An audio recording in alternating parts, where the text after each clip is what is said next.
Estamos considerando hoy, amigo oyente, el libro de Isaías y vamos a ver lo que nos dice el capítulo 4. Esta es una profecía completa que comienza en el capítulo 2 y finaliza en el capítulo 5. Aquí tenemos un sumario en realidad de todo el libro de Isaías condensado en estos capítulos, porque aquí se presenta todas las cosas de las cuales se hablará más adelante.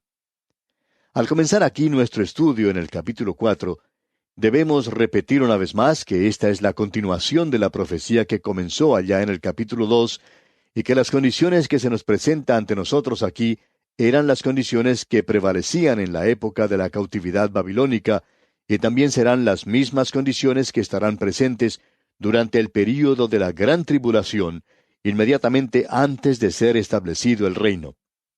Ahora, este capítulo es muy breve, solamente tiene 6 versículos. Es uno de los más cortos en todo el libro y describe las condiciones que prevalecían en la época de la cautividad babilónica. La estructura de este capítulo es muy sencilla. El primer versículo es el único que demuestra las condiciones durante la época del período de la gran tribulación, los últimos días, y el resto del capítulo presenta ante el lector la preparación que será necesaria para entrar al reino. Así es entonces que en el primer versículo tenemos las condiciones que prevalecían a causa de las terribles circunstancias provocadas por la guerra.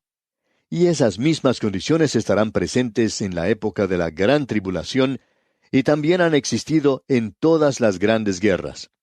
Ahora este capítulo 4, versículo 1 dice, «Echarán mano de un hombre 7 mujeres en aquel tiempo, diciendo, Nosotras comeremos de nuestro pan y nos vestiremos de nuestras ropas. Solamente permítenos llevar tu nombre, quita nuestro oprobio». Es decir, que la población masculina ha sido diezmada debido a la guerra. Y por tanto, existe un número superior de mujeres. Y esto será a tal extremo que 7 mujeres estarán dispuestas a compartir un hombre en aquella época. Y no solo eso, sino que también están dispuestas a trabajar. Suponemos que el hombre no tiene que hacer nada más, sino que llevar las cuentas para ellas y asegurar que cada una de ellas comparta las necesidades que existen en la casa. Pero esto nos revela, amigo oyente, las difíciles condiciones que prevalecerán. En cierto modo, podemos decir que en algunos países existen estas condiciones hoy. Eso fue algo que sucedió durante la Segunda Guerra Mundial y vuelve a suceder en países donde los hombres jóvenes, por lo general, tienen que ir a la guerra. En cierta época, durante la guerra de Vietnam, había un excedente de unas 80,000 mujeres en el país de los Estados Unidos. Todo esto causado por la guerra que tuvo lugar en Vietnam. Bien, llegamos ahora a los versículos 2 al 6. Y aquí encontramos las condiciones preparatorias para el establecimiento del reino. En el versículo 2, pues, leemos, «En aquel tiempo, el renuevo de Jehová será para hermosura y gloria, y el fruto de la tierra para grandeza y honra a los sobrevivientes de Israel». Usted podrá notar que en estos 2 versículos se hace cierta mención a «en aquel tiempo». Eso lo vimos en el versículo 1, y aquí en el versículo 2 ocurre nuevamente y seguirá ocurriendo en Isaías, y también en los demás profetas, y será mencionado en el Nuevo Testamento, el día del Señor. Ahora Joel va a decir algo sobre eso. Comienza como comienzan todos los días de los hebreos, con la puesta del sol. Comienza con la oscuridad y avanza de la oscuridad al amanecer. Comienza con el período de la gran tribulación y continúa hasta el reino del milenio.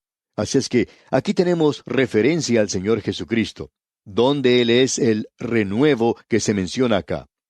Ahora esta palabra renuevo que se menciona aquí es en realidad 18 palabras hebreas que son traducidas a una sola en nuestro idioma, el renuevo. Todas ellas se refieren al Señor Jesucristo, y aquí quiere decir que es nada más que un retoño.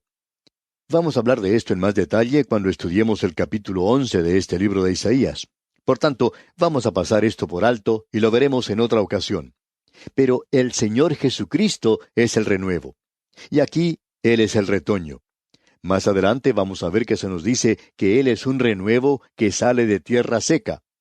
Aquí vemos que algo verde ha salido del desierto. Hablaremos de esto más adelante, pero la referencia es sin duda alguna acerca de Él.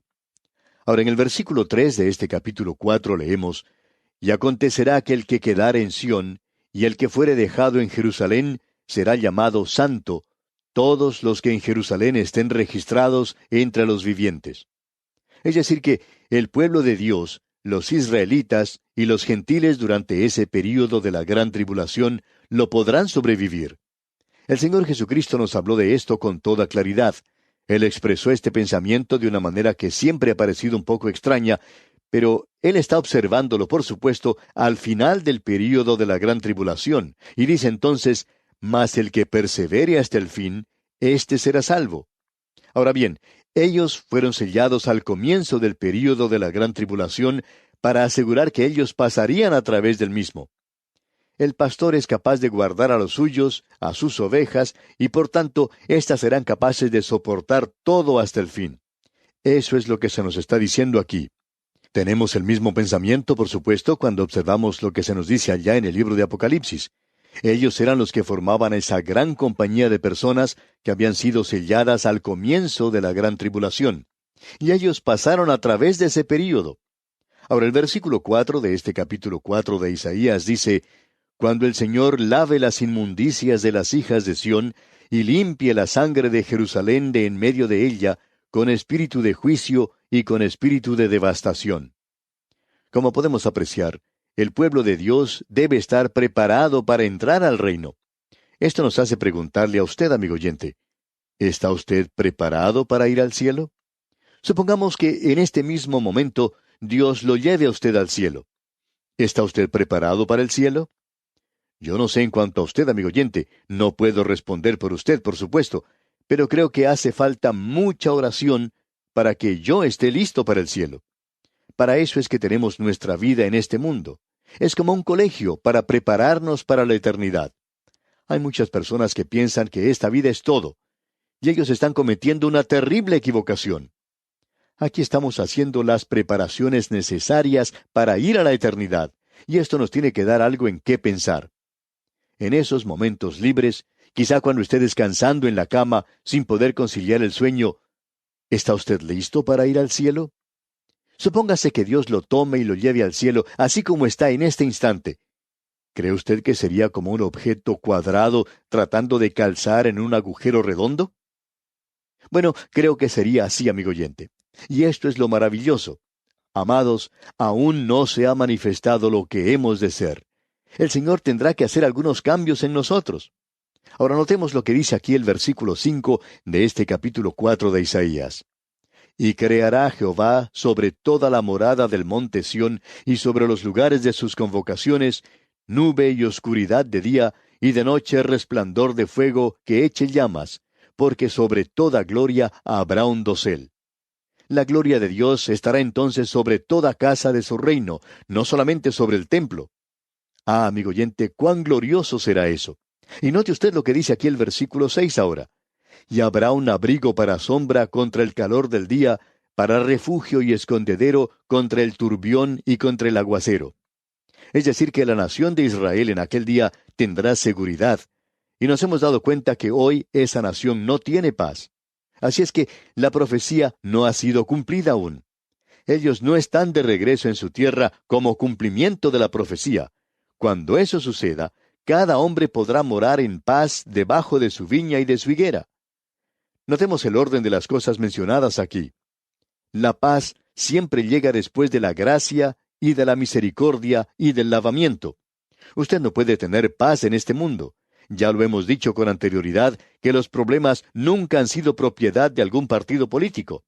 El problema no es algo que existe en algún país alejado. El problema está en el corazón humano hoy. El profeta nos está diciendo que estamos luchando en nuestros corazones hoy. Pero el hombre es una criatura guerrera porque es pecador. No vamos a tratar ese tema ahora. Cuando uno trata ese asunto, entonces puede tratar el tema de todas las guerras, porque cuando uno consigue solucionar una de ellas, ya tenemos otra a las puertas. Siempre ha sido así, y nosotros nunca cambiaremos. Bien, llegamos ahora al capítulo 5. Y es el último capítulo en la serie de una profecía que comenzó allá en el capítulo 2 y finaliza en el capítulo 5. Y aquí tenemos el cántico o la parábola de la viña y los 6 ayes sobre Israel. Se nos ha dicho que este cántico comienza con el versículo 1 y es uno de los cánticos más hermosos que se haya escuchado y escrito. Eso es, por supuesto, en el idioma original hebreo. Y no hay nada como lo que se dice aquí. No hay nada con lo cual uno pueda compararlo. Es una sinfonía musical y es absolutamente imposible reproducirlo en otro idioma. Es en realidad un verdadero cántico. Escuche lo que dice aquí el versículo 1 de este capítulo 5 de Isaías. Ahora cantaré por mi amado el cantar de mi amado a su viña. Tenía mi amado una viña en una ladera fértil. Bueno, no hay nada malo con el cántico. El problema está con la viña misma. Notemos lo que él hizo. Pero queremos decir que es conveniente señalar aquí que estamos hablando de la viña que significa Israel. Es Judá, es esa gente. No se refiere a la iglesia o a alguna otra cosa. No es necesario que uno trate de adivinar estas cosas. Ahora el versículo 7 de este capítulo 5 nos dice, Ciertamente la viña de Jehová de los ejércitos es la casa de Israel, y los hombres de Judá planta deliciosa suya. Esperaba juicio, y he aquí vileza, justicia, y he aquí clamor. Y ese clamor era un clamor de persecución. Notemos lo que él está diciendo, y nuevamente él está pidiendo que considere que vaya al tribunal a escuchar lo que él tiene que decir. Y en el momento en que usted escucha lo que él dice, y aprecia su acusación contra la nación de Israel, usted verá que eso lo está condenando a usted mismo. Y no podrá ser de ninguna otra forma. Veamos lo que dicen los versículos 2 y 3 de este capítulo 5. La había cercado y despedregado y plantado de vides escogidas. Había edificado en medio de ella una torre y hecho también en ella un lagar, y esperaba que diese uvas, y dio uvas silvestres. Ahora pues, vecinos de Jerusalén y varones de Judá, juzgad ahora entre mí y mi viña. Le está pidiendo a esta gente que juzgue. Y hablando honradamente, cuando usted, amigo oyente, observa su propia vida de esta forma, ¿está usted preparado para quejarse ante Dios hoy? Uno puede quejarse y reclamar mucho cuando tiene alguna enfermedad, y hasta puede pensar que el Señor está siendo injusto con uno. Luego, uno puede tener la oportunidad de considerar su propia vida y darse cuenta que Dios no está equivocado, que el que está equivocado es uno. Amigo oyente, nosotros tenemos que enfrentarnos con esto. Algunos de nosotros pensamos que de una manera u otra somos algo especial. Dios no está tratando de hacer algo contra nosotros que sea injusto. Él nunca va a hacer nada que puede estar equivocado. Usted y yo sí estamos equivocados, pero Dios no lo está. Escuche lo que dicen los versículos 3 al 5 ahora. Ahora pues, vecinos de Jerusalén y varones de Judá, juzgad ahora entre mí y mi viña. ¿Qué más se podía hacer a mi viña que yo no haya hecho en ella? ¿Cómo esperando yo que diese uvas, ha dado uvas silvestres? Os mostraré pues ahora lo que haré yo a mi viña. Le quitaré su vallado, y será consumida, aportillaré su cerca, y será hollada. Amigo oyente, Dios los puso a ellos en la tierra prometida. Él edificó un muro alrededor de ellos por 500 años, y no permitía que nadie les tocara, aun cuando en muchas ocasiones Él los pudo haber juzgado. Luego Dios dice en esto, Vosotros sois mi viña. Yo había construido un cerco alrededor de ustedes, pero ahora estoy derribando ese muro. Primero llegaron los asirios, luego los sirios y babilonios. Todos ellos pudieron entrar sin que nada ni nadie los detuviera, y ellos arruinaron esa tierra. Y esa tierra, a pesar de todo lo que se ha tratado de hacer en la época presente, según opinamos nosotros, aún parece ser un lugar bastante desolado. Dios ha juzgado, amigo oyente. Y note usted lo que dice aquí el versículo 6. Haré que quede desierta, no será podada ni cavada, y crecerán el cardo y los espinos. Y aun a las nubes mandaré que no derramen lluvia sobre ella. Y la lluvia temprana y la tardía no cayeron por 1000 años sobre esa tierra. Es por eso que esa tierra parece tan desolada hoy. Y entendemos que las lluvias tempranas han comenzado, pero no las tardías. Notemos ahora lo que dice la primera parte del versículo 7. Ciertamente la viña de Jehová de los ejércitos es la casa de Israel, y los hombres de Judá planta deliciosa suya. Y esperamos que no vayamos a cometer alguna equivocación aquí. No es necesario tratar de adivinar de quién está hablando aquí el profeta. La viña es Israel, y es en un lenguaje figurado como lo es también la higuera. Esperaba juicio, y he aquí vileza, justicia, y he aquí clamor. Dios nos va a hablar ahora claramente. Se mencionan aquí 6 ayes, y cada uno de ellos nos habla de cierto pecado, y estos son los pecados por los cuales Dios nos está juzgando. Y si usted, amigo oyente, quiere colocar eso en su vida o en la vida de su nación, usted lo puede hacer. Pero la interpretación para Israel ha sido cumplida en cuanto a eso, digamos de paso. Esto es algo de lo cual nosotros podemos hacer una aplicación para nuestras vidas y para nuestros corazones. Notemos lo que dice el versículo 8 ahora. Ay de los que juntan casa a casa y añaden heredad a heredad hasta ocuparlo todo. ¿Habitaréis vosotros solos en medio de la tierra? Este es el primer pecado de Israel. ¿Y cuál es? Bueno, este pecado es la codicia en sus ojos. Se nos dice hoy que la codicia es idolatría. Son los grandes negocios que tratan de acumular más y más riquezas a costa del pequeño comerciante. Eso es lo que ocurrió en Israel. Y así fue como el pequeño comerciante desapareció. Y al hacerse esto, se forman grandes fortunas. Dios juzga a la gente en cuanto a esto. La única excusa que uno puede dar por tal expansión es la sed insaciable, el deseo que no se puede satisfacer para obtener propiedades y posesiones. Esa es la historia que tenemos aquí. Y debemos repetir nuevamente que esta es una historia muy triste. Luego leemos en los versículos 9 y 10, Ha llegado a mis oídos de parte de Jehová de los ejércitos, que las muchas casas han de quedar asoladas, sin morador las grandes y hermosas. Y 10 yugadas de viña producirán un bato, y un homer de semilla producirá un efa. Lo que se nos dice aquí es sencillamente lo siguiente, que aun cuando sus tierras se expandieron, no llegarán a producir mucho a causa de un hambre aparente. Dios enviará esa hambre como un juicio. Él no permitirá que la cosecha dé su fruto, así es que, aun cuando esta gente posee grandes extensiones de tierra, no llegarán a producir lo que de ellas esperan.